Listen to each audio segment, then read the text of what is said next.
मत्ती की किताब 5 अध्याय। और आज भी कुछ बातें सीखने के लिए सहायता करेंगी। मिल गया 5 अध्याय। उसकी हेडिंग में हम जब देखते हैं, वहां लिखा हुआ है, क्या लिखा हुआ है? पहाड़ी उपदेश। ये उपदेश पहाड़ी उपदेश इसलिए है क्योंकि यीशु मसीह ने पहाड़ पर भी ये उपदेश दिया था। 5 अध्याय मत्ती की किताब, 6 अध्याय और 7 अध्याय, ये 3 अध्याय जो हम पढ़ते हैं, यीशु मसीह ने पहाड़ पर बैठ के उपदेश दिया था भीड़ को। बहुत सारे लोग बैठे हैं, यीशु प्रचार कर रहे, 3 दिन तक लगभग यीशु मसीह प्रचार करते रहे। लोग अपने घर भी नहीं गए, खाना भी नहीं खा रहे हैं। यीशु ने फिर बोला, अरे यार ये लोग भूखे हैं, इनके खाने का इंतजाम करो। तो यीशु मसीह उनको उपदेश दे रहे थे। तो हम पहले ही वचन से जब पढ़ते हैं, वहां लिखा हुआ है, क्या लिखा हुआ है?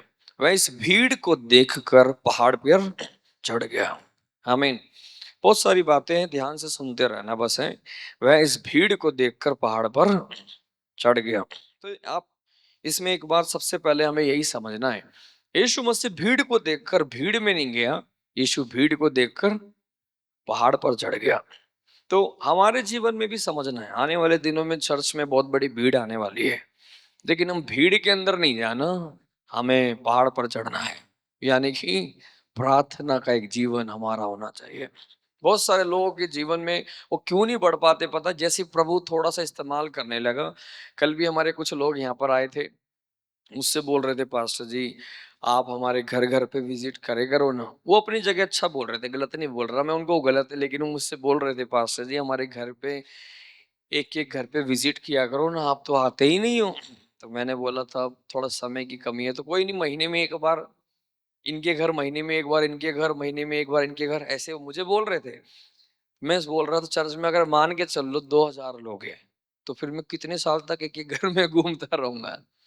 बहुत कठिन बात है। बोलना आसान है, ये पता किन के लिए आसान है?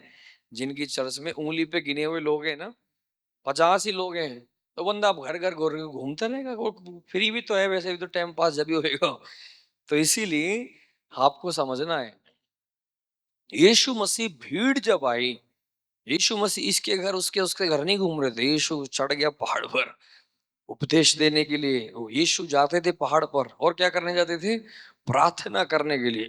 हमारे जीवन में भी जब कभी भी आपको परमेश्वर इस्तेमाल करेगा, आने वाले दिनों में अभी भी कर रहे हैं, आगे और इस्तेमाल करेंगे, लेकिन हम ज्यादा भीड़ में बिजी नहीं होना, हमारा प्रार्थना जीवन होना बहुत जरूरी है। आमीन। पतरस बोलते हैं, हम तो प्रार्थना में और वचन की सेवा में लगे रहेंगे। हम और काम नहीं कर सकते भाई, किचन में काम, इधर काम, उधर काम। अगर मैं पतरस कहते हैं, अगर मैं प्रेरित होकर सबके घर घर जाऊंगा, तुम्हारे किचन का काम भी करूंगा, तो प्रचार कौन करेगा? और मैं प्रार्थना कब करूंगा? समझ में आ रहा है? एक पास्टर की सबसे बड़ी जिम्मेदारी क्या होती है? वो चर्च में ज्यादा समय प्रार्थना में बैठे, वचन सीखे, लोगों को वचन सिखाए। वो चर्च हमेशा आगे बढ़ता चला जाएगा। समझ में आ रहे? लेकिन जब हम, बहुत सारे चर्च के अंदर पास्टरों ने भी लोगों की आदत खराब भी कर रखी है। इसीलिए मुझे बहुत डर लगता है जब दूसरी चर्च से लोग आते हैं ना, मुझे थोड़ा डर यही लगता है, क्योंकि उनकी आदत खराब हो रखी है। वो कहते हैं हमारे पास्टर तो हमेशा आते थे, आप तो आते नहीं, तुम्हारे पास्टर ने तुम्हारी आदत खराब कर रखी है। तो इसलिए इधर भी आकर तुम्हारे को उम्मीद वही है, लेकिन वो हो ही नहीं सकता। हालेलुया। तो बहुत सारे पास्टर्स होते हैं, सेवक होते हैं, हर शाम को उनका टाइम होता है विजिट करने का। शाम हुई, आज इनके घर, फिर कल इनके घर, परसों इनके घर। तो लोग विश्वासी बड़े खुश रहते हैं, पास्टर घूमते रहते हैं हमारे घर में। और पास्टर के लिए भी ठीक है, क्योंकि उनके पास दर्शन छोटा है, उनके पास काम भी थोड़ा है, इसलिए तो ऐसे कर सकते हैं। लेकिन जिनके जीवन में दर्शन बड़ा है, वो ऐसे कभी नहीं कर सकता। समझ में आ रहा है? अगर जो पास्टर घर घर नहीं जाता है, समझ लेना ये पास्टर गलत तो नहीं है। जाना, कभी कभी जाना आना चाहिए भाई बहनों के घर मिलने के लिए, लेकिन मैं आपको एक बात बोल रहा हूँ, जो व्यक्ति घर घर विजिट नहीं करता है, समझ लेना वो पास्टर, मैं ही नहीं है, कोई भी ऐसा पास्टर हो, समझ लेना ये बंदे को प्रभु बहुत इस्तेमाल करेगा। क्योंकि ये व्यक्ति प्रार्थना में समय बिताने वाला होना चाहिए। ये बहुत जरूरी है, प्रेयर लाइफ नहीं है उसका, जीवन खराब हो जाएगा। और दूसरी एक बड़ी खतरनाक चीज होती है, इनके घर जाएंगे कोको कोला पिलाएंगे, इनके घर पिलाएंगे, जाएंगे तो चाय पिलाएंगे, इनके घर कॉफी पिलाएंगे, इनके घर और फिर सारा मिक्सर मिश्रण कहाँ बन रहा है? उनके पेट के अंदर। और सारे पास्टर फिर बीमार होके बैठे थे, एसिडिटी की प्रॉब्लम इसकी, क्योंकि मैं जानता हूँ अधिकतर पास्टरों के पेट की प्रॉब्लम है, क्योंकि इसके घर चिकन खाया, इसके घर मटन खाया, इसके यहाँ बिरयानी खाई, खाते रहते पीते रहते और बीमार खुद होके पास्टर कहते शुगर हो रहा है, बीपी हो रहा है, ये हो रहा है, वो हो रहा है। उन्हें प्रार्थना की जरूरत रहती है। हालेलुया। पास्टर है कोई भी हो, हर व्यक्ति को बड़ा संभल के चलना है। खाने का ध्यान, पीने का ध्यान, अपनी हेल्थ का ध्यान, प्रेयर लाइफ का ध्यान सबको होना चाहिए। इसीलिए तो मैं आपको भी सिखाना चाहता हूँ, आपको भी प्रभु बहुत इस्तेमाल करेंगे आने वाले दिनों में। आपको अभी से ही समझना है, आपका अगर दर्शन बड़ा है तो आपका प्रार्थना जीवन होना बहुत जरूरी है। हम भीड़ में बिजी ज्यादा नहीं रहेंगे, हम पहाड़ पर चढ़ जाएंगे। हालेलुया। यीशु को देखकर जीने में मजा सीखने को मिलता है। यीशु भीड़ को देखा, पहाड़ पर जाकर बैठ गया। भीड़ में जाकर यीशु बिजी नहीं हो गया, यीशु पहाड़ पर बैठ गया। हालेलुया। बोलो यीशु मसीह की। पहली एक बात आपको और मुझे भी सीखना है। आपको भी अगर चाहिए आपके पास्टर को प्रभु बहुत इस्तेमाल करे, चाहते क्या? क्या बोलना चाहिए पता है आपको? पास्टर जी पहाड़ पे चढ़े जाओ, आप प्रार्थनाओं में रहो, ताकि हम सुरक्षित रहे। मूसा कहाँ पर चढ़ गया था? जब जब यहोशू युद्ध युद्ध करने के लिए गया, पहाड़ पर चढ़ गया। मूसा नहीं गया युद्ध लड़ने में साथ में, चल मैं भी चल रहा हूँ तलवार लेके। मूसा बोल रहे यहोशू तू युद्ध लड़ने जा, मैं प्रार्थना में बैठ रहा हूँ। तो युद्ध कैसे जीत रहा था यहोशू? वो हाथ उठा के प्रार्थना कर रहा है, यहोशू युद्ध जीतता जा रहा है। जैसे हाथ नीचे हो गए, यहोशू युद्ध हारने लगा। आपके पास का प्रार्थना जीवन कम होएगा तो आपको ऐसा ज्यादा आएगा। समझ में आ रहे हैं? ये हकीकत है। आपके ऊपर उसका असर पड़ेगा। डेमोनिक स्पिरिट्स, अशुद्ध आत्माएं आपके ऊपर अटैक करने लग जाएंगे। आप हार सकते हैं अपने जीवन में, लेकिन आपके अगुए आपके पास से ज्यादा प्रार्थना में है, आप जीतते चले जाओगे।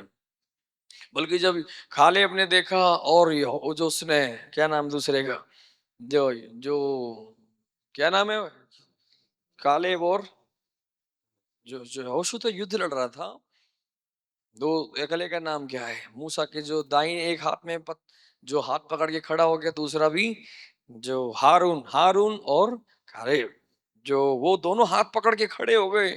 मूसा प्रार्थना लगा में जब थक रहा है तो उसकी हेल्प कर रहे। हाथ नीचे नहीं होनी चाहिए। अगर हाथ नीचे हो गए तो हमारी सारी सेना पिटेगी। मूसा के अकेले के हाथ उठाने से पूरी सेना जीत रही थी। उसके अंदर यहोशू और जो कालेब और हारून को ये प्रकाशन था, इसलिए वो कह रहे हैं मूसा थक गया है तो पत्थर लगा दिया, उठियो मत, जाइयो मत यहाँ से, पत्थर लगा के बैठा दिया। हाथ थक गए तो कह रहे हाथ पकड़ लेते हैं, एक इधर से हाथ पकड़ ले, एक इधर से, लेकिन तेरी प्रार्थना रुकनी नहीं चाहिए। समझ में आ रहे? ये प्रकाशन सबके पास नहीं है कलीसिया में, ना ही सारे अगुओं के पास है। इसलिए तो वो खुद भी पिटते हैं कभी कभी शैतान से, खुद भी शैतानी का टैक्स में चले जाते हैं। आपका प्रार्थना जीवन बढ़ गया, समझ लेना आपका पूरा घर सुरक्षित है, आपका पूरा परिवार सुरक्षित है।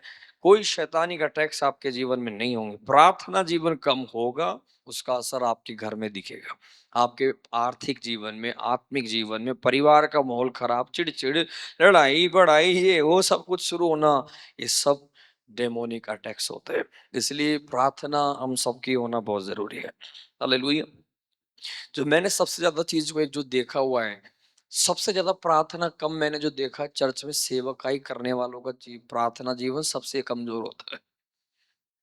मैंने जो नोट की हुई चीज है, बाकी सब लोग फिर भी विश्वासी प्रार्थना कर लेते हैं 1-2 घंटे, सेवा करने वाले लोग प्रार्थना नहीं कर पाते, क्योंकि ये सेवा में बिजी हो जाते हैं। इतने बिजी हो जाते हैं कि इन्हीं के पास प्रार्थना के लिए टाइम ही नहीं होता है।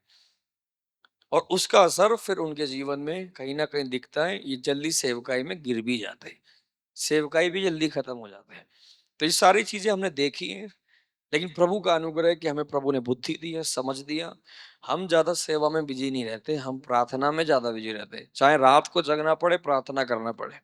पिछले 2 नाइट से मैं, ये कल का ही नाइट छोड़ के पिछले 2 नाइट से मैं पूरी रात प्रार्थना में था। और कल रात को प्रार्थना में नहीं था, लेकिन आज सुबह 4 बजे से लेके मैं प्रार्थना में बैठा हुआ था। ये प्रार्थना नहीं है ना, तो आज जो आप अनुभव करते हैं यहाँ पर कुछ अनुभव नहीं करेंगे आप। हालेलुया।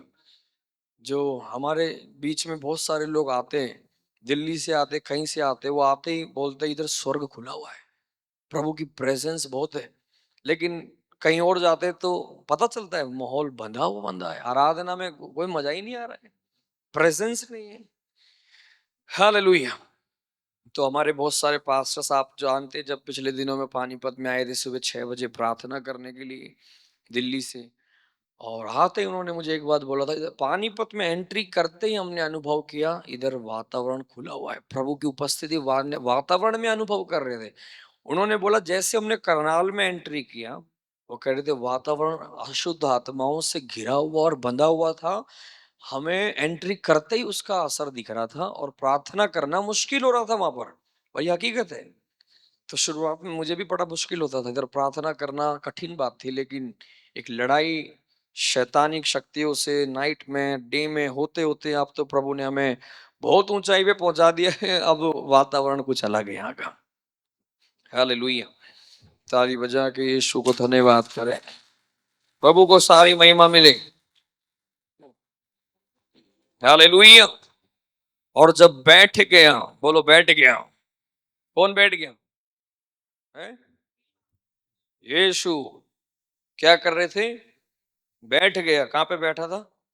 पहाड़ पर। इधर तो पहाड़ है नहीं, तो यीशु बैठ गया। फिर उसके बाद क्या लिखा हुआ है? उसके चेले उसके पास आ गए। इसलिए तो मैं पास पास बुला लेता हूँ मैं बैठने से भी पहले, इधर आ जाओ पास बैठो। कुछ लोग दूर दूर नहीं भागना, पास बैठा करो, बहुत अच्छी बात है। चेले भाग कर यीशु के पास आकर बैठ गए। फिर क्या हो गया? फिर यीशु उन्हें उपदेश देने लगा। पुराने समय में क्या होता था? रब्बी होते थे। रब्बी का मतलब क्या होता है? गुरु। रब्बी कौन है? गुरु। गुरु लोग पुराने समय में, उस समय की परंपरा थी कि गुरु लोग बैठकर उपदेश देते थे। आप जब कई जगहों में पढ़ेंगे यीशु मसीह बैठ के प्रचार करते थे। यीशु नाव में जाके बैठ गया, यीशु पहाड़ पर जाके बैठ गया। कई कई जगहों में ऐसे बाइबल में लिखा हुआ है यीशु बैठ गया और प्रचार करने लगा। भीड़ की भीड़ सुन रही है, यीशु का बैठ के प्रचार सुन रहे। हालेलुया। लेकिन अभी पास्टर बैठ के प्रचार करना थोड़ा लोगों को अजीब लगता है, पास्टर बैठ गए हो। हालेलुया। पास्टर आजकल बेचारे खड़े खड़े खड़े सारे पास्टर थक जाते हैं। कोई विश्वास ही नहीं बोलता पास्टर बैठ जाओ, आप भी प्रचार करते करते थक गए होगे। 3 घंटे खड़ा रहेगा, 4 घंटे खड़ा रहेगा, फिर लास्ट में प्रार्थना के लिए भी खड़ा रहेगा। और उस किसी को, किसी विश्वासी के मन में आता है? कुछ नहीं आता। वो बोलते हैं, पास्टर जी और 1 घंटा मेरे लिए प्रेयर करते रहो। हालेलुया। हमारी एक बहन है, उसने मुझे बोला था पास्टर जी मेरे घर में बॉडी दिक्कत है, आप 3 दिन मेरे लिए उपवास प्रार्थना कर लो। मैंने बोला मैं कर लूँ, तू छुट्टी पे जा रही है? मैं भी कभी कभी हैरान होता हूँ, लोगों को कोई पास्टरों पे कभी दया नहीं आती। उन्हें लगता है बस पास्टर सारा काम हमारे लिए करते रहे, हम चर्च में जाएं मेहमानों की तरह, बस हाथ जोड़ें, सर पे हाथ रखवाए भागो, ड्यूटी जाना है, काम है, ये है वो है। लेकिन मैंने जब एक दिन ये प्रचार किया था, हमारी एक बहन मेरे लिए चेयर खरीद के लाई थी, कह रही पास्टर यहीं बैठा हो, यहीं बैठ के प्रचार करे करो। लेकिन मैंने, हमें भी अच्छा नहीं लगता ज्यादा बैठ के, लेकिन कभी कभी जब मुझे ज्यादा थकावट लगती है तो मैं चुपचाप से कुर्सी लेके, संडे मैंने दूसरा सेशन और चौथा सेशन बैठ के प्रचार किया, क्योंकि इस संडे सच में मेरे शरीर में बड़ी थकावट लग रही थी, पैर बड़े थक रहे थे। और लेकिन हम किसी से बोलते नहीं, ना बोल सकते, ना मैं दिखाता, लेकिन चुपचाप कुर्सी लेके बैठ गया। लेकिन 1 घंटे बैठ के मैंने प्रचार किया, तीसरे सेशन में भी, चौथे सेशन में 1.5 घंटे प्रचार किया, कुर्सी पे बैठ के प्रचार किया। हालेलुया। लेकिन परमेश्वर का काम तो होना चाहिए, बैठ के करो खड़े होके करो, प्रभु का काम होना है। और यीशु ने उपदेश देने लगा। ये उपदेश जो यीशु मसीह का हम जब देखते हैं, ये उपदेश पूरा स्वर्ग को दर्शाता है। यीशु का ये प्रचार बिल्कुल भी इस दुनिया की बातें थी नहीं। इस पूरे पहाड़ी उपदेश में यीशु पूरा स्वर्ग की बातें प्रचार कर रहे हैं। अब हम देखते हैं, बोल क्या लिखा हुआ है आगे? धन्य वचन, बोलो धन्य वचन। तीसरे एक बात मैं वहां पढ़ रहा था सुबह, यीशु के प्रचार की शुरुआत कैसे हो रही है? धन्य वचन, यानी कि आशीषित वचन। इंग्लिश में लिखा है ब्लेसिंग वर्ड्स। हालेलुया। तो आप सबको भी मैं कहना चाहता हूं, जब कभी किसी से बात करना शुरू करें, कभी आप प्रचार करना शुरू करें, तो पहले ब्लेसिंग की बातों से शुरू होनी चाहिए। दोष लगाने वाली बातें नहीं, शुरुआत में ही किसी को धज्जियां उड़ा देना नहीं। यीशु का प्रचार की शुरुआत में ब्लेसिंग वर्ड्स, हालेलुया। उसके बाद बड़ी गहरी गहरी बातें यीशु ने की, लेकिन सबसे पहले ब्लेसिंग वर्ड्स। इंग्लिश में वही है, धन्य वचन मतलब ब्लेसिंग वचन, ब्लेसिंग के वचन बोलना शुरू किया। आमीन। और तीसरे वचन में हम सब लोग पढ़ेंगे, धन्य है वे जो मन के दीन है। आमीन। क्योंकि स्वर्ग का राज्य उन्हीं का है। आमीन। तो देखो तीसरा वचन, सब मेरी तरफ देखते भी रहो, हम आगे जल्दी जल्दी बढ़ेंगे। अब यीशु मसीह जब सबसे पहला शब्द बोल रहे हैं, धन्य है वे, आशीषित है वे जो मन में दीन है, तो मेरी तरफ ध्यान से देखना। या अब यीशु का जब ये प्रचार शुरू हो गया, उस समय में फरीसी वहां पर थे, शास्त्री वहां पर थे, जो कि उस समय के प्रचारक थे। उस समय में यीशु से पहले जो प्रचार करते थे, वचन सिखाते थे, शास्त्री थे, फरीसी थे, और वही गुरु थे वहां के, उस समय के वही लोगों को सिखाया करते थे। उनका प्रचार क्या होता था, सब ध्यान से समझना है। उनका प्रचार क्या होता था, हाथ धोकर आना चाहिए, खाना खाने से पहले हाथ धोना चाहिए, तुम्हारे कपड़े साफ होने चाहिए, सुबह उठ के तुम्हें नहाना चाहिए, और तुम्हें सबत के दिन में ये नहीं करना चाहिए, वो नहीं करना चाहिए। उनका प्रचार सारा लोगों के ऊपर थोपना था और दोष लगाना था, तुम ऐसे करते हो, वैसे करते हो, ये वो, समझ में आ रहे हैं? उन सबका प्रचार वही था। तुम मतलब कहने का उनका प्रचार ऊपरी ऊपरी था, ऊपर से ऐसे रहो। जैसे हम धर्म में देखते हैं ना, हम भी तो ऐसे ही थे। हमारे भी जो, हम धर्म में जब जीवन बिताते हम भी ऐसे ही थे। सुबह उठकर नहाना चाहिए, फिर पूजा करनी चाहिए और उसके बाद तुम रोटी बनाना चाहिए। वो सब अच्छा है, गलत तो नहीं है, नहाना उठना सब कुछ, लेकिन हम क्या कर रहे थे, ऊपर ऊपर सफाई है, लेकिन अंदर सबके प्रति कड़वाहट है, गुस्सा है। अंदर तो हमारे जो घमंड भी बहुत था क्या नहीं था? अभी भी है थोड़ा बहुत, तो हम सब के अंदर जब जांच के देखेंगे कोई, तो हम सब के अंदर आज भी थोड़ा बहुत घमंड तो है। फरीसी लोग बड़े घमंडी थे। वो लोग सोचते थे हमसे ज्यादा धर्मी कोई भी नहीं है। वो अपने आप को बहुत धर्मी समझते थे, और उन्हें लगता था परमेश्वर के बारे में प्रचार करना, परमेश्वर की आराधना करने का सबसे बड़ा अधिकार हमें ही है और किसी को नहीं है। वो सब बातों में एक ईगो उनके अंदर था। इधर आप सब भी समझ लेना, हम भी कभी भी धर्म गुरु जैसे नहीं बन जाना। हम भी कभी कभी दूसरों से अच्छा समझने लग जाते, हम तो 40 दिन उपवास में, तू क्या करती है, तू कुछ नहीं करती। ये एक अलग सा एक घमंड है। ये भी एक इंसान में दूसरों से अपने आप को अच्छा समझ लेना, दूसरों को नीचा दिखाने लग जाना, वही फरीसी लोग कर रहे थे। समझ में आ रहे हैं? एक 18 अध्याय लूका की किताब के अंदर फरीसी की प्रार्थना क्या थी, देख मैं दिन में हफ्ते में 2 बार उपवास करता हूँ, मैं दशवांश भी देता हूँ, और मैं ऐसा हूँ, अपनी अपनी बड़ाइयां कर रहा था, और कह रहा ये क्या है, चुंगी लेने वाला, ये चुंगी लेने वाला। उसको बंदे को जो दोष लगाते हुए कह रहा है, ये चुंगी लेने वाला कौन है, हम धर्मी है। समझ में आ रहे हैं? चर्च में यही था फरीसियों का प्रचार, लेकिन उनके अंदर कहीं ना कहीं अपने अपने आप को दूसरों से अच्छा समझना, अपने अंदर एक घमंड भी था। लेकिन यीशु के प्रचार का सबसे पहला वर्ड देखो क्या है, आशीषित तुम जब हो, ऊपर से नहाए हो ना ना नहाए हो, फिर मन में दीन होने चाहिए। यीशु के प्रचार के अंदर बाहर की कोई बातें नहीं है, तुम्हारे अंदर के अंदर बात कर रहे हैं। सबसे पहला वर्ड, समझ में आ रहे? यीशु का ध्यान किधर गया है, तुम नहा के आई हो कि नहीं, उधर नहीं गया, तुम्हारे मन पे है। आमीन। बहुत इंपॉर्टेंट बात है, इसीलिए मैं आपको कह रहा हूं, यीशु का प्रचार कोई साधारण बातें नहीं थी। वो खुद स्वर्ग से उतर कर आया, स्वर्ग का राजा है, परमेश्वर है। और वो परमेश्वर पहले ही वचन में, अपने जब प्रचार के पहले ही शब्द में, उसने तुम्हारे शरीर पे ध्यान नहीं दिया, तुम्हारे मन पर ध्यान लेके गया। हालेलुया। आशीषित तो जब तुम्हारे हृदय, जब मन दीन है। आमीन। दीन मतलब कौन है, वो अपने आप में घमंडी नहीं है, वो परमेश्वर जो, सब इधर देखो ध्यान से, दीन का एक एक मतलब होता है, आप हमेशा परमेश्वर पर निर्भर है। बोलो, परमेश्वर पर निर्भर है, उसे दीन बोलते हैं। समझ में आ रहे हैं? आप किसी भी इंसानों पर निर्भर नहीं, हर बात के लिए आप परमेश्वर के ऊपर निर्भर है। मेरा परमेश्वर मेरे लिए अद्भुत करेगा, मेरा परमेश्वर महान है, मेरा परमेश्वर ये, आप हमेशा डिपेंड है परमेश्वर के ऊपर। और अपने ऊपर किसी बात का हम घमंड नहीं करते, उसे बोलते हैं दीन व्यक्ति। स्पिरिट में, वो अपने आप में, अपने मन में हमेशा, इंग्लिश में ऐसे लिखा हुआ, आशीषित है जो आत्मा में और मन में गरीब है। गरीब शब्द सुनने के बाद हमें लगे गरीब, ये कौन सा शब्द है? गरीब का मतलब है आप बोल रहे हैं हम परमेश्वर के बिना कुछ भी नहीं है, वो ही हमारा सब कुछ स्रोता है, वहीं से हमारी सारी आशीषें आते हैं। ये बहुत इंपॉर्टेंट बात है। ये प्रचार पृथ्वी का था ही नहीं, ये प्रचार स्वर्ग का प्रचार था। यीशु का प्रचार में यीशु ने बोला है आशीषित हैं वे जो मन के, बोलो मन के दीन है, क्योंकि स्वर्ग का राज्य उन्हीं का है। हालेलुया। अब मेरी बात समझ में आई क्यों यीशु ने बोला स्वर्ग का राज्य उनका है? क्योंकि जब एक व्यक्ति दीन है तो वो किस पर निर्भर है?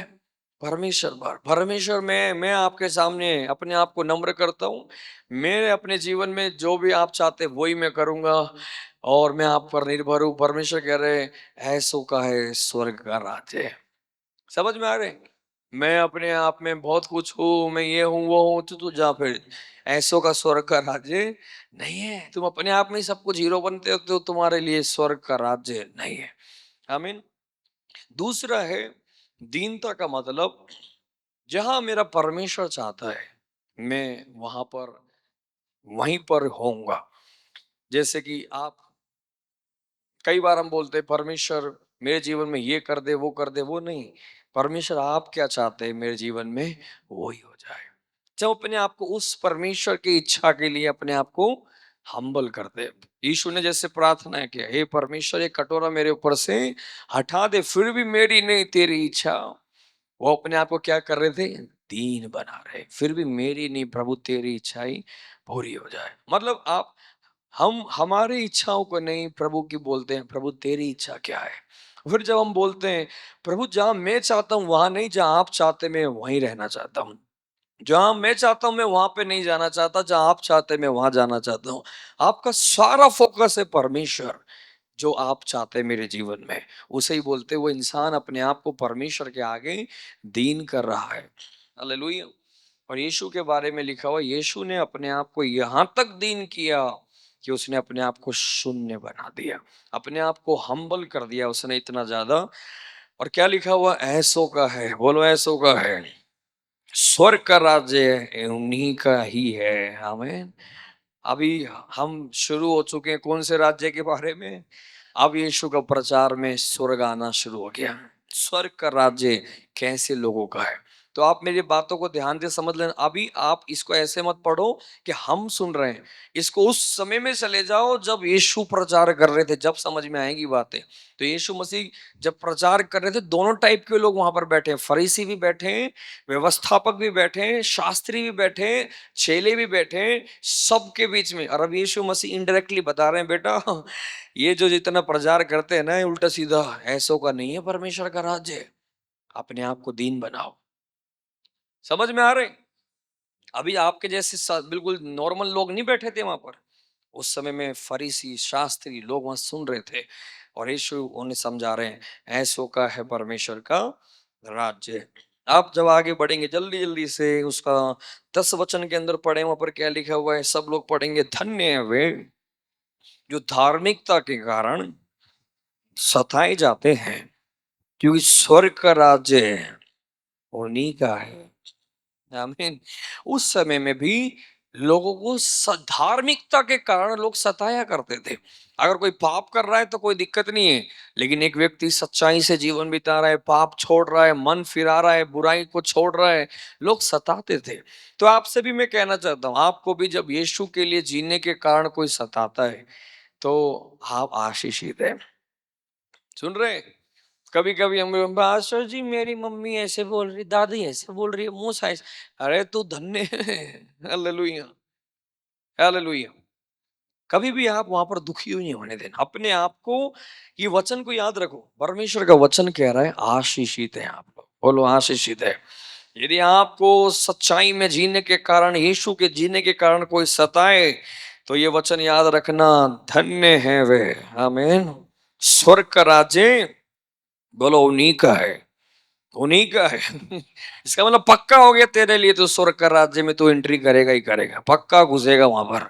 आज तू परमेश्वर की महिमा के लिए जीने के कारण सताए जा रहे हो, तो इसलिए याद रखना, आने वाले दिनों में यदि मसीह के कारण जीने से कोई हमें सताए, कोई भी मुंह लटका के मत आना, हमें ऐसे बोल रहे, पड़ोसी ऐसे बोल रहे, हालेलुया, या रिश्तेदार आपको कुछ बोल रहे हैं, आप उस बातों में दुखी होना नहीं है, आप खुश होके आना है। ठीक है, आपके चेहरे से दिखने चाहिए, हंसते हंसते आ रहे हैं। पास्टर जी हम आशीषित हैं, क्या हो गया, आज पिटाई हुई थी यीशु के कारण, आपका चेहरे में वो खुशी दिखनी चाहिए। हालेलुया। अभी फरीदाबाद में एक मीटिंग हो रही थी, वहां पर 5-5 महीने 6-6 महीने लोग जेल काट कर आए यीशु मसीह के कारण, लेकिन वहां पर वो नाच रहे थे, मसीह के कारण हम दुख सह कर आए।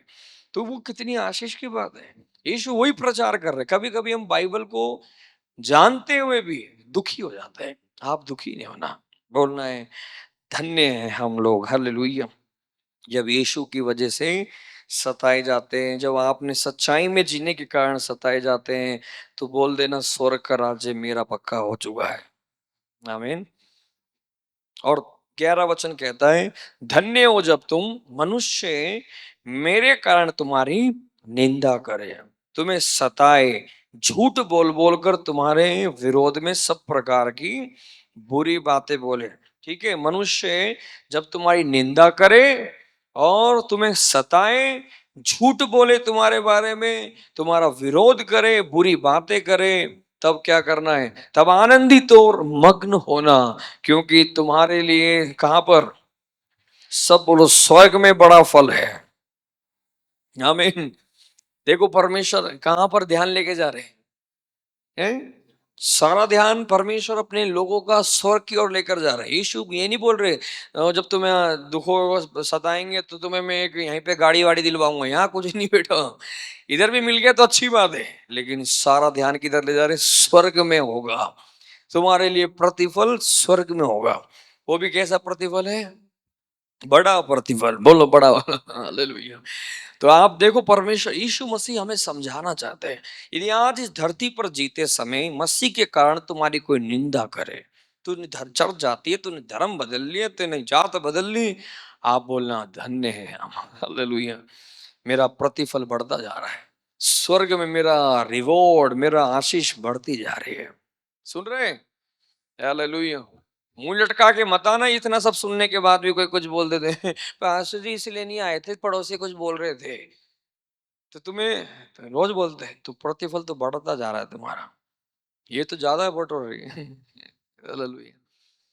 सब लोग आपके मसीह जीवन ऐसा ही है, वचन को समझे, हम प्रभु में आकर कभी भी हमारे चेहरे में शैतान दुख ना डालने पाए, इसलिए यीशु मसीह उनको बोल रहे थे आनंदित हो जाओ, स्वर्ग में बड़ा प्रतिफल परमेश्वर के राज्य में होने वाला है। बोलो, जब कोई निंदा करे, तुम्हें सताए, झूठ बोले तुम्हारे बारे में, तुम्हारा विरोध करे, बुरी बातें तुमसे कहे, सब बोलो आनंदित हो जाना, मग्न हो जाना, स्वर्ग में प्रतिफल बड़ा है।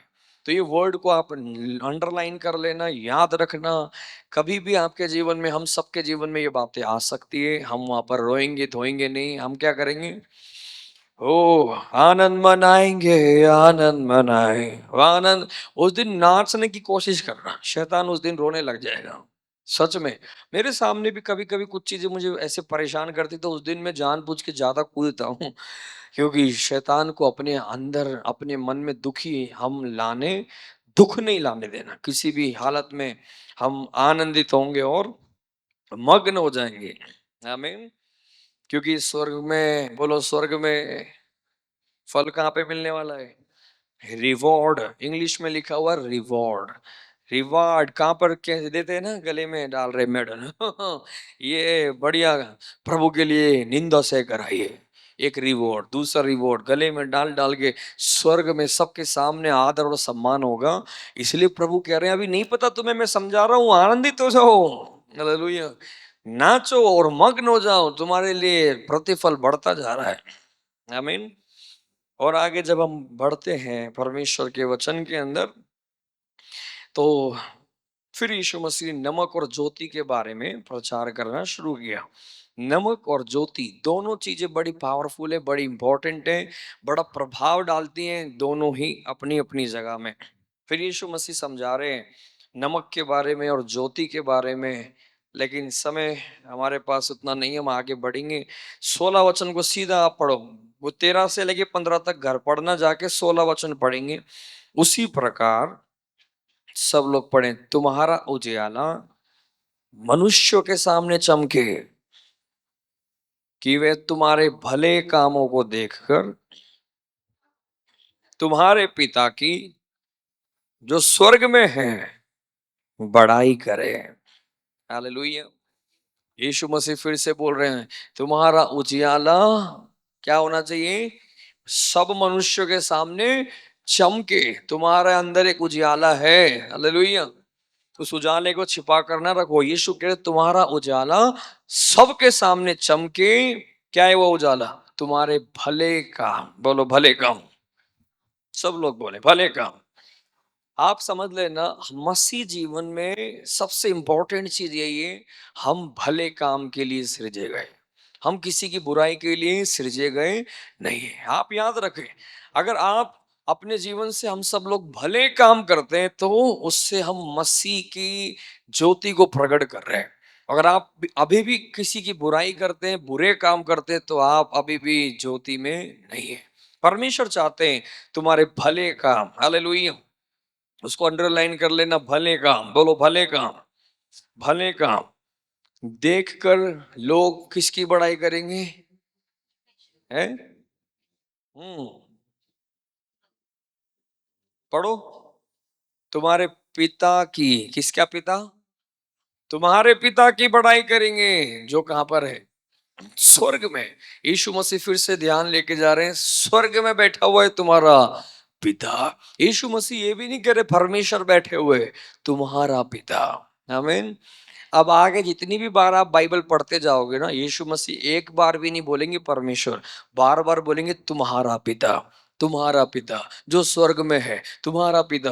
तो देखो, ये बातों से दुनिया अनजान थी, कौन सा स्वर्ग, कौन सा पिता, कौन परमेश्वर, सब कोई जानता ही नहीं था। लेकिन यीशु आकर वही प्रचार कर रहे, तुम्हारा एक पिता है जो स्वर्ग में है। हालेलुया। तुम्हें इस धरती पर अब कैसे जीना है? तुम भले काम करो जिससे इस दुनिया वाले तुम्हारे पिता की बड़ाई करेंगे। हालेलुया। चाहते पानीपत वाले परमेश्वर की बड़ाई करे? हम्म। भले काम करो। कोई एक भी व्यक्ति किसी के लिए बुरे काम नहीं करना, भलाई। बोलो भलाई। आमीन। जो आपके बाइबल में लिखा हुआ है, बल्कि जो तुम्हारे शत्रु हैं उनके साथ भी भलाई करो। जब कोई तुमसे नफरत करता है, जलन करता है, तो बाइबल में लिखा हुआ है जिस समय वो भूखा हो उसे जाकर खाना खिला, जब प्यासा हो तो उसको पानी पिला। तू उसके साथ भलाई कर। तुझसे नफरत कर रहा है, तू भलाई कर। तुझसे नफरत जलन करते हैं, तू भलाई कर। ऐसा करके तू आग के अंगारे उसके ऊपर डालेगा। बल्कि बाइबल में लिखा हुआ है भलाई से बुराई को जीत लो। अगर बुराई को जीतना है तो बुराई करने से नहीं जीतेंगे, बुराई को भलाई करने से हम जीतना है। हालेलुया। बोलो यीशु मसीह की। अभी गर्मी आ रही है, आप भी हो सके तो कुछ भला काम करें। गर्मी में क्या कर सकते हैं? किसी को पानी पिला देना, कोई प्यास आए तो जाके पानी पिलाए। अच्छा है, अच्छे काम। लेकिन आप याद रखो, भले काम से किसी का उद्धार नहीं होगा, लेकिन भले काम से परमेश्वर की बड़ाई होगी। अच्छे काम करने के लिए कुछ तो करना है। आमीन। कभी कभी आते तो एक दो टिफिन खाना बना के, किसी जिसको आप दिखता है बंदे को, किसी इसने खाना नहीं खाया, कभी उसको दे के आ जाओ, आपको अच्छा लगेगा। इससे परमेश्वर की बड़ाई होती है। मैं भी, हम भी कभी कभी बीच बीच में हम करते हैं, हमारे भाई लोग खाना बनाते हैं, हम स्लम एरिया में जाके कभी कभी दे के आते हैं। कभी कभी अच्छा लगता है, जिन्हें खाना नहीं मिला उनको खाना मिल जाता है, वो कितने खुश हो जाते हैं। वो ऐसे टिफिन खींचते हैं कि उनको भूख लग रही है। तो हम अपने अपने लिए जीने के लिए बुलाए गए लोग नहीं है, तुम्हारे भले काम। हम मसीह लोग सबसे ज्यादा भले काम करने के लिए बनाए गए लोग हैं। समझ में आ रहे? इस दुनिया वाले लोग भले काम कर रहे हैं वो भी, लेकिन सच में हमें बनाया परमेश्वर ने भले काम करने के लिए। हालेलुया। अब हम करेंगे भले काम। आमीन। हमारी सबकी प्रार्थना होना है, जो बच्चे पढ़ नहीं पाते हम उनको पढ़ने के लिए मदद करें, जो लोगों को कोई प्रॉब्लम है तो हम उनकी मदद करेंगे। भलाई करने में तत्पर रहो, हम पीछे नहीं हटना, भलाई करने में पीछे नहीं, बोलो आगे। हालेलुया। कभी कभी कुछ लोग सोचते हैं, मेरे साथ भी भलाई कौन करेगा, मेरी कौन मदद करेगा। आप अपनी छोड़ दो, दूसरों के साथ भलाई करें। इससे क्या होने वाला है? हम्म है परमेश्वर तो वहां लिखा ही नहीं हुआ, मेरे पिता की बढ़ाई होगी। आमीन। चाहते हैं आप भी मेरे पापा की बड़ाई हो, आपके पापा की? कभी कभी अगर हम बुराई कर रहे हैं तो फिर क्या होगा? पिता की बड़ाई होगी। बहुत गलत काम है। कभी कभी हम प्रभु को जानने के बाद हम गलत कर रहे हैं तो आपके पिता की जो स्वर्ग में है निंदा हो रही है। यही सीखा है तूने चर्च जाके, इतना चर्च भेजता था तुझे, तूने यही कर दिया। कितना दुख होगा हमारा पिता, उसका नाम बदनाम ना हो। आपका जीवन, इसलिए मैं सबसे बोलना चाहता हूँ, अब प्रभु को जानने के बाद एक ऐसी जिंदगी जीना है हमारे यीशु की बढ़ाई। ताली बजा के यीशु को बढ़ाई करें।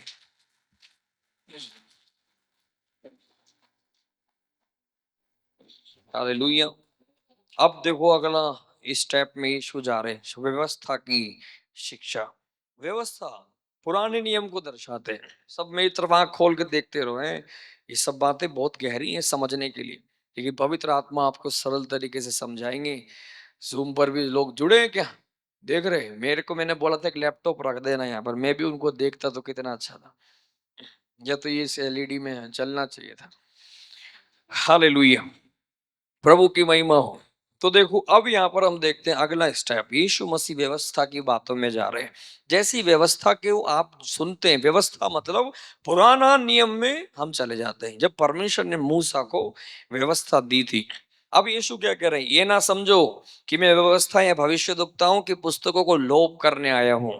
व्यवस्था और भविष्यद्वक्ता की पुस्तकों को, जब भविष्यद्वक्ताओं की पुस्तकों के बारे में आप पढ़ते हैं, इसका मतलब कहां पर है सारी भविष्यद्वक्ता की किताबें? पुराने नियम में। व्यवस्था कहां पर है? पुराने नियम में। सब इधर देखो ध्यान से, यीशु ये कह रहे हैं, मैं उस उन सारे पुराने नियम को खत्म करने के लिए नहीं आया हूं, वरन कि मैं उसको पूरा करने के लिए आया हूं। इसका मतलब याद रखना, पुराना नियम जब हम बाइबल में देखते हैं उसका भी एक महत्व है। कभी कभी कुछ लोग चर्च में आने के बाद कभी पुराने नियम पढ़ते ही नहीं, कुछ भी नहीं जानते, है कि नहीं है? आप में से भी बहुत सारे लोग हो सकते हैं कभी पुराना नियम देखा ही नहीं होगा। क्या लिखा हुआ नियम, मैंने हमें क्या लेना देना, लिखे रहते। मूसा ने क्या क्या लिखा था, हमें क्या लेना देना। पुराना नियम बड़ा पावरफुल है।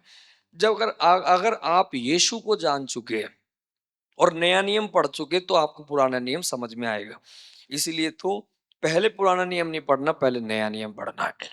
और यीशु कह रहे हैं मैं इसको पूरा करने के लिए आया। ध्यान से देखो, फिर यीशु क्या समझा रहे हैं, मैं तुमसे सच कहता हूं, जब तक आकाश और पृथ्वी टल ना जाए तब तक व्यवस्था से, बोलो, एक मात्रा या एक बिंदु भी, एक मात्रा। आपने सोचा कि यीशु क्या बोल रहे हैं? एक मात्रा। मात्रा क्या होती है? मात्रा देखिए ना कभी, एक मात्रा भी इधर से उधर हो गई, बंदा शब्द ही बदल जाता है। पूरा शब्द ही बदल गया, क्या बोलना चाह रहा है बंदा। और एक बिंदु भी अगर वहां से हट गई तो वो शब्द ही बदल जाता है कि नहीं बदल जाता है? जब लिखते हैं तो एक बिंदु भी नहीं डाली तो वो शब्द पढ़ने में अलग आएगा।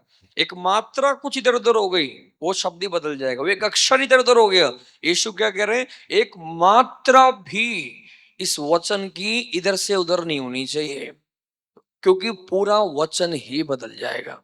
और उसके बाद यीशु क्या समझा रहे हैं, ये बिना पूरा हुए नहीं टलेगा। इसका मतलब इस वचन के अंदर, अभी देखो अभी आपको समझ में आएगा, अगले वचन में यीशु समझा रहे हैं। तो इस वचन के अंदर एक एक मात्रा भी जो जो डली हुई है ना, परमेश्वर चाहते हैं वो सब पूरा होना है। तो आप कभी भी बाइबल पढ़ो, उस मात्रा को भी इधर से उधर मत कर देना, क्योंकि पूरा वचन ही गड़बड़ हो जाएगा। समझ में आ रहे हैं? जब आने वाले दिनों में प्रचार करोगे, अपने आप से कुछ भी उल्टा पुल्टा कुछ भी बना के वचन को नहीं बोल देना, जैसे लिखा है एग्जैक्ट वैसे ही, क्योंकि अब आप यीशु समझा रहे हैं। देखो इसीलिए जो कोई इन छोटी से छोटी आज्ञाओं में से किसी एक को तोड़े, किसी भी एक को भी तोड़े, हालेलुया, क्या होगा फिर? वैसे ही लोगों को सिखाए। तो देखो, जब आज्ञाएं तोड़ेगा तो फिर क्या करेगा? सिखाएगा भी वैसे ही सिखाए, वह स्वर्ग के राज्य में सबसे छोटा कहलाएगा। सोच सकते हैं आप? इसका मतलब भैया सारे लोग सिखाने वाले नहीं बन सकते। मुझे भी प्रचारक बनना है, मुझे ये भी आसान काम नहीं है। प्रभु के वचन को सिखाना सबसे कठिन काम है।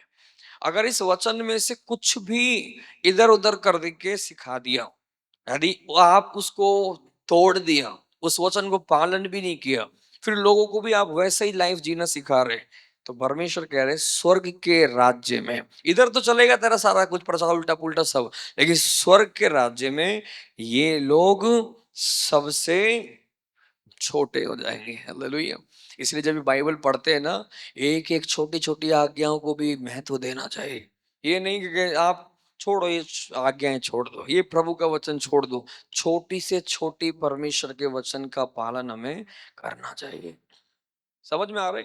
अगर अभी हमने पढ़ा धन्य हो जो तुम मन में दीन हो, छोड़ दे मन में दीन वीन का क्या लेना हमें। हम पूछ नहीं, हम सिर बनेंगे, बस सिर ही बनेगा, दीन बन जा। हालेलुया।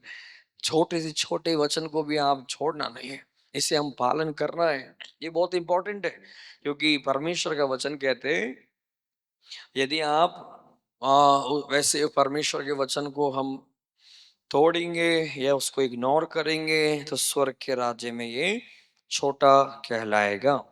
और परंतु जो कोई इन आज्ञाओं का पालन करेगा, बोलो आज्ञाओं का पालन करेगा, उन्हें सिखाएगा। ये बहुत इंपॉर्टेंट बात है। यदि आप पालन करते हैं तो आप वो सिखाएंगे, और नहीं भी सिखाएंगे तो आपके जीवन को देखकर लोग सीख जाएंगे, क्योंकि वो आप पालन करते हैं चीजें। समझ में आ रहे? और सिखाएगा वही, बोलो सब लोग, वही स्वर्ग के राज्य में महान कहलाएगा। हालेलुया। तो देख लेना, स्वर्ग के राज्य में छोटा बनना है या बड़ा बनना है? यहाँ छोटा, यहाँ पर बड़ा बनना है? यहाँ तो कुछ भी बनने की जरूरत नहीं है, क्योंकि ये संसार थोड़े ही दिन का है, यहाँ पर ज्यादा दिन तक हमें रहना नहीं है। लेकिन देखो लो, अब यीशु का सारा प्रचार कहाँ पर बड़ा बनेगा, कहाँ पर तू प्रतिफल मिलेगा, कहाँ पे ले जा रहे सारा ध्यान? भैया यहाँ की बात ही नहीं कर रहे यीशु मसीह। तो तुझे यहाँ पर एक बहुत बड़ा बंगला दूंगा, ये दूंगा, वो यहाँ की कोई बात ही नहीं है। हालेलुया। यीशु का सारा प्रचार हेवन, स्वर्ग। इसीलिए यीशु का प्रचार का सबसे पहला शब्द भी यही था, मन फिराओ, स्वर्ग का राज्य आ गया, तुम्हारे पास आ चुका है। और फिर उसके बाद प्रचार में एक के बाद यीशु के सारा ध्यान का है स्वर्गीय पिता, स्वर्ग, स्वर्ग, स्वर्ग। हालेलुया। तो आप में से भी कितने लोग चाहते हैं स्वर्गीय राज्य में महान कहलाएंगे? हालेलुया। चाहते हैं क्या? महान बनना चाहते हैं स्वर्ग में? तो परमेश्वर की आज्ञाओं को पालन करो, इन्हें ऐसे ही मत जाने दो। अब बाइबल भी उठाकर पढ़ते नहीं तो पालन क्या करेंगे? इसलिए बाइबल की आज्ञाओं को जाने, वचन में क्या क्या लिखा है, वचन को सीखें, सुने और उसे पालन भी करो। इतना भी नहीं, फिर उसे सिखाओ। पहले देखो, पहले ये नहीं लिखा हुआ सिखाओ, पहले क्या करो? पहले पालन करो तुम। हम क्या करते हैं? पहले पहले सिखाते हैं, सबको सिखाते हैं, लेकिन खुद तो पालन। दोष मत लगाओ, खुद दोष लगाते हैं। सबसे प्यार करे करो, खुद तो लड़ाई करके आ रहे हैं। तो ऐसे नहीं कर सकते आप प्रजा। पहले पालन कर, फिर उसके बाद सिखाओ। हालेलुया। जब हम यहाँ पर खड़े होकर बोलते हैं ना प्रभु के राज्य में दो तो दिया जाएगा, इससे पहले मैं दे देता हूँ फिर प्रचार करता हूँ, नहीं तो फिर मेरे को ये वचन चुभने लग जाता है, पहले यार तूने तो दिया ही नहीं है। और जब मैं प्रेम के बारे में प्रचार करता हूँ तो मैं यदि सबके साथ गड़बड़ करके इधर आके प्रचार करूंगा, ये वचन मेरी चुभता रहेगा। अबे तू खुद तो प्यार करता नहीं तो क्या सिखाएगा? और ये वचन ऐसा ही है, कठोर लोगों के अंदर तो काम नहीं करता है, कठोर हो गए तो उस पर असर नहीं करेगा। लेकिन हम मसीह में नम्र होकर जब सीखते हैं, हालेलुया, ताली बजाकर बोलो यीशु धन्यवाद। महान बनना है कहाँ पे? क्या करो फिर? वचन के एक एक आज्ञाएं ढूंढो। ये परमेश्वर का प्रचार है और उन्हें पालन करो। फिर उसके बाद अपने केरसल वालों को सिखाओ, अपने एरिया के लोगों को सिखाओ, बहन भाइयों को सिखाओ, परिवार के लोगों को सिखाओ। हम ऐसे एक व्यक्ति बन जाए, परमेश्वर कह रहे बेटा महान बना देगा परमेश्वर तुझे स्वर्गीय राज्य में। आमीन। और उसके बाद देखो एक बड़ी इंपॉर्टेंट बात यीशु ने बोला, सब मेरे साथ पढ़ेंगे, क्योंकि मैं तुमसे कहता हूं यदि तुम्हारी धार्मिकता शास्त्रियों फरीसियों की धार्मिकता से बढ़कर ना हो तो तुम स्वर्ग के राज्य में कभी प्रवेश ना करने पाओगे। हालेलुया। अब देखो कितनी बड़ी बात यीशु के कह रहे हैं, यदि तुम्हारी धार्मिकता, अभी मैंने बताया था ना, शास्त्री फरीसियों की धार्मिकता क्या थी? वो लोग लंबे लंबे कपड़े पहनते थे, गले में बहुत सारी मालाएं डालते थे और बहुत बड़ी किताब लेकर घूमते रहते थे उनकी यही धार्मिकता थी। समझ में आ रहे? लेकिन वो कभी किसी से प्यार नहीं करते थे, दूसरों पे दोष लगाते रहते थे, तूने ये गलती करी, तूने ये गलती करी है। तो इस रीति से उनका जीवन था, दूसरों पे दोष लगाना, दूसरों को नीचा दिखाना और क्रोध करना। यीशु मसीह को किन्होंने चढ़ा दिया क्रूस पर? इन फरीसियों ने, मतलब क्रूस पर चढ़ाओ। ये गुरु थे, शास्त्री थे, लेकिन इनके अंदर दया नहीं थी। यीशु मसीह ने एक दिन बोला कि तुम लोग सौंप का भी दशमांश देते हो, लेकिन अगर हो सकता तुम दया और प्रेम भी करते तो अच्छा था। व्यवस्था है, दशमांश तो देना भाई, से सौंप का भी दशमांश देगा, लेकिन प्यार नहीं करेगा किसी को। नफरत इतनी है, दया नहीं है। वो थी उनकी धार्मिकता। समझ में आ रहे? गेहूं का पूरा बोरा लेके आकर दे देंगे, लेकिन प्यार नहीं करेंगे किसी से। किसी इंसान के लिए दया नहीं है। एक इंसान को उठाकर क्रूस पर चढ़ा देंगे, उसको घोड़े मरवा देंगे। वो उनका उनका लेवल था। उसको कोई गलती करेगा, उससे कैसे मारते थे वो? अरे पत्थरों से ही मारते थे। बाइबल में देखा ना, व्यभिचारिणी स्त्री जब उनको मिल गई व्यभिचार करते हुए, क्या लेके आए? पत्थर लेके आ गए। ये थे शास्त्री फरीसी। यीशु ने क्या कहा? बोल रहे अगर तुम्हारी धार्मिकता भी उनके जैसी है ना, तो तुम में से कोई स्वर्ग राज्य में कभी प्रवेश भी नहीं कर पाएगा। इसका मतलब परमेश्वर ऊपरी ऊपरी धार्मिकता की बात नहीं कर रहे। परमेश्वर चाहते हैं हम अंदर से धर्मी बन जाए, हम प्रेम करना सीखें, क्षमा करना सीखें, दीन बन जाए, माफ करें। हालेलुया। मेरी बातें समझ में आ रहे हैं? एक दूसरे को आदर करें। ये है परमेश्वर के राज्य की धार्मिकता। हालेलुया। पवित्र आत्मा धन्यवाद, हमें ये बातें समझने के लिए बुद्धि दे, ज्ञान दे। ये बहुत गहरी बात है। जब यीशु मसीह प्रचार कर रहे तुम्हारी धार्मिकता और शास्त्री फरीसियों से भी बढ़कर होनी चाहिए। आमीन। नहीं तो तुम स्वर्ग के राज्य में कभी प्रवेश नहीं कर पाओगे। इसलिए अपने जीवन में देख लेना आप, हमारी धार्मिकता कौन सी है। प्रभु की दृष्टि में धार्मिकता का मतलब है प्रेम करना, क्षमा करना, एक दूसरे को आदर करना, एक दूसरे के साथ भलाई करना और नम्र होकर जीना, हम्बल होकर जीना। लेकिन दुनिया वालों की धार्मिकता हम सब लोग जानते हैं। जो धर्म है वो लोग अच्छे काम भी करेंगे, लेकिन एक बंदे को मार भी डालेंगे, उनको कोई फर्क नहीं पड़ता। यीशु मसीह ने बोला ना, तुम लोग जो जो छोटे छोटे चीजों को प्रभु के राज्य में करते हो, लेकिन ऊंट तक भी तुम निगल जाते हो। हाँ हाँ, जीरा, जीरे को तो तुम देख लेते हो, लेकिन ऊंट को तुम निगल जाते हो। मतलब बड़ी बड़ी, अभी हमारे देश में भी हम सब जानते हैं ना, जो क्या है, जो अंडा मत खाइयो, प्याज मत खाइयो, लेकिन तलवार लेके एक दूसरे के बंदे गर्दन भी काटने को तैयार है। तो ये है दुनिया की धार्मिकता। लेकिन प्रभु क्या सिखाते हैं? भाई प्याज बेशक से खा ले, इससे कोई नुकसान नहीं है। तू चिकन भी खा ले, मन है तो मटन भी खा ले, यीशु मसीह ने सिखाया, ये सब निकल जाएगा। लेकिन तू मनुष्यों से प्यार करो, तुम एक दूसरे को क्षमा करो। ये है परमेश्वर के राज्य की धार्मिकता। लेकिन ये चीजें हमें कहाँ मिलती है? हम सब लोग दुनिया में से सीख के आए हुए हैं, ऐसे तो प्रभु चाहते हैं हम भी सुधर जाए। हालेलुया। बोलो यीशु मसीह की। हालेलुया। थोड़ा देख लेना ये सारी बातें, हमें थोड़ा अपने जीवन में आज भी कहीं अभी भी हम दुनिया वाली धार्मिकता में जी रहे हैं तो। हाँ? हम्म।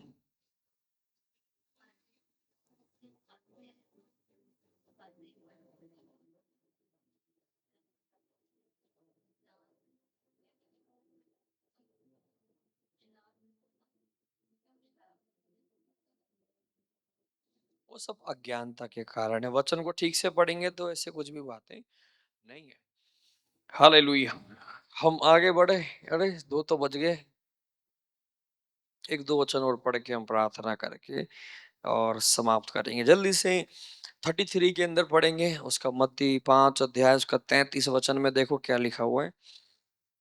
वहां क्या लिखा हुआ, फिर तुम सुन चुके हो कि पूर्व काल के लोगों ने कहा था झूठी शपथ ना खाना, परंतु प्रभु के लिए अपनी शपथ को पूरी करना। परंतु मैं तुमसे कहता हूं कि कभी शपथ ना खाना, ना तो स्वर्ग की, क्योंकि वह परमेश्वर का सिंहासन है।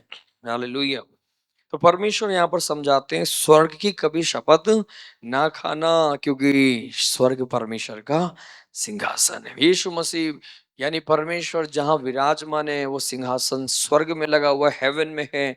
कभी उस तरफ हाथ उठाकर कसम या शपथ मत खाना, बल्कि परमेश्वर कह रहे हैं मैं तो कह रहा हूँ शपथ ही मत खाना। हालेलुया। हम प्रभु में आने से पहले हम सबके मुंह पे रटी हुई बात है, माँ की कसम सच में बच्चों की कसम, इसकी कसम, किसी की भी कसम खाने में झूठी भी खा जाते हैं। प्रभु कह रहे हैं मैं कह रहा हूं किसी की शपथ ना खाना, वरन परमेश्वर की तो यानी सिंहा स्वर्ग की तो बिल्कुल भी शपथ ना खाना। आप सब भी सीखना है प्रभु के राज्य में आने के बाद। हम ये प्रभु के राज्य का वचन सीखें, शपथ खाना कभी भी ठीक बात नहीं है। और उसका 43 के अंदर जब जाते फिर से देखो वहां पर क्या लिखा हुआ है, तुम सुन चुके हो कहा गया था अपने पड़ोसी से प्रेम रखना, अपने बैरी से बैर करना। ये कहाँ से सुना था हमने? दुनिया हमें यही सिखाती है, अपने पड़ोसियों से प्रेम रखो और अपने बैरियों से बैर रखो। कोई भी हमें सिखाता था पहले बैरियों से तुम भी प्यार करो? हम भी ने यही सीखा था। कोई एक घूंसा मारे तो तुम भी मारो, डरना नहीं किसी से भी। तो ये दुनिया ने हमें सिखाया। लेकिन यीशु मसीह ने बोला परंतु मैं तुमसे ये कहता हूं अपने बैरियों से प्रेम रखो, अपने सताने वालों के लिए प्रार्थना करो। याद रखना, इस वचन को नोट कर लेना, अपने बैरियों से प्यार करो। ये बड़ा कठिन बात है अभी पढ़ना, और हम सबको सुनना बड़ा आसान है, लेकिन बैरियों से प्यार करना आसान बात नहीं है। लेकिन फिर यीशु मसीह कह रहे हैं जिससे तुम अपने स्वर्गीय पिता की संतान ठहरोगे, क्योंकि वह भले और बुरे दोनों के ऊपर अपना सूर्य उदय करता है और धर्मी और अधर्मी दोनों के ऊपर मेंह बरसाता है। तो देख लो परमेश्वर कैसा परमेश्वर है। जो हमसे बैर रखते हैं इसका मतलब ये नहीं है कि परमेश्वर भी उनसे बैर करता है। परमेश्वर क्या कह रहे हैं, परमेश्वर तो उस अधर्मी के ऊपर भी सूरज उगाता है, उसके ऊपर भी बारिश करता है। परमेश्वर की नजरों में कोई गलत इंसान है ही नहीं है। अगर आज बारिश हुई थी तो हमारे हमारे लिए भी हुई और पापियों के लिए भी हुई, सबके ऊपर हो रही है बारिश। इसलिए परमेश्वर कह रहे हैं बैरियों से तुम भी प्यार करो, जो तुम्हें सताते हैं उनके लिए प्रार्थना करो। हालेलुया। ऐसे करके क्या बन जाओगे तुम? स्वर्गीय पिता की संतान। इसका मतलब हमारा पिता भी कैसा है? बैरियों से भी प्यार करता है। और रोमियो की किताब में पौलुस कहते हैं जब हम परमेश्वर के बैरी थे, जब परमेश्वर हमारे लिए क्रूस पर मर गया। समझ में आ रहे? कब हम यीशु मसीह के साथ अच्छा जीवन बिता रहे थे, हम सब पाप में थे, व्यभिचार में थे, परमेश्वर के दुश्मन थे।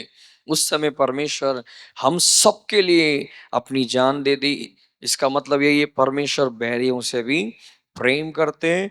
हम भी सीखना है बैरियों से प्यार करें तो तुम परमेश्वर की, बोलो परमेश्वर की संतान कहलाओगे। आमीन। 48 में देखो क्या लिखा है, समय आगे भाग रहा है। और वहां पर क्या लिखा है, सब लोग पढ़े, इसीलिए चाहिए तुम सिद्ध बनो जैसा तुम्हारा स्वर्गीय पिता सिद्ध है। आमीन। तुम्हारा स्वर्ग का पिता कैसा है? सिद्ध है। इसलिए तुम्हें भी क्या चाहिए, तुम भी सिद्ध बनो। सब बोलो सिद्ध बनो। इसका मतलब बालकपन में मत रहो, आज जो कमियां है उस कमियों में मत रहो, सिद्ध बनो, मिश्योर बनो, क्योंकि तुम्हारा पिता जो स्वर्ग में वो भी सिद्ध है। तो आपको और मुझे भी हमेशा अपने जीवन में किसी को देखना है तो किसकी ओर देखना है? स्वर्गीय पिता। क्योंकि एक वही सिद्ध है, बाकी और कोई सिद्ध नहीं है। किसी भी पास्टर को मत देखो, किसी लीडर को मत देखो। मनुष्यों की गड़बड़ी यही है चर्च में आने के बाद। उस अगुए को देखो, उस पास्टर को देखो, और भाई बाइबल में पहले ही लिखा है इन सब में कमियां हैं, लेकिन एक ही है जिसमें कोई कमी नहीं है, वो सिद्ध है। उसको देखो और उसके जैसे बनो, अपने यीशु जैसे बनो, वो सिद्ध है। आमीन। हम अपरिपक्वता में नहीं रहना, बालकपन में नहीं रहना, बचपन में नहीं रहना, बोलो सिद्ध बनना है। हालेलुया। समय आगे भाग रहा है, 2:10 हो गए, और भी हम आगे बढ़ेंगे। हमें परमेश्वर चाहते हैं, हम स्वर्ग के बच्चे हैं, हम स्वर्गीय पिता जैसे बन जाए, स्वर्गीय पिता की संतान ठहरे। आपके जीवन में कोई भी जीवन में कोई सताए, कोई परेशान करे, हमेशा देखना है स्वर्ग में बड़ा प्रतिफल परमेश्वर देंगे। इधर की बातों से ध्यान हटाना है, इधर का राज्य हमारा नहीं है। मैंने कल भी बोला था, यीशु ने बोला मेरा राज्य इस पृथ्वी का नहीं है, स्वर्ग का है। आपका ध्यान भी सारा जाना है कहाँ पे? स्वर्ग के अंदर। यीशु मसीह ने पहले ही प्रचार में बोला है, मन में दीन हो जाओ, स्वर्ग का राज्य उन्हीं का है। ऐसे लोगों का है स्वर्ग का राज्य। हालेलुया। तो हम स्वर्गीय राज्य के अंदर बुलाए गए लोग हैं। उस राज्य में कैसे जीना है, आप ये बाइबल को पढ़ के सीखना है। यीशु मसीह का प्रचार जब आप पढ़ते हैं, ये पूरा मत्ती 5 अध्याय, यीशु मसीह ने परमेश्वर के राज्य में कैसे एक इंसान को जीना है, वो बातें यीशु सिखा रहे हैं।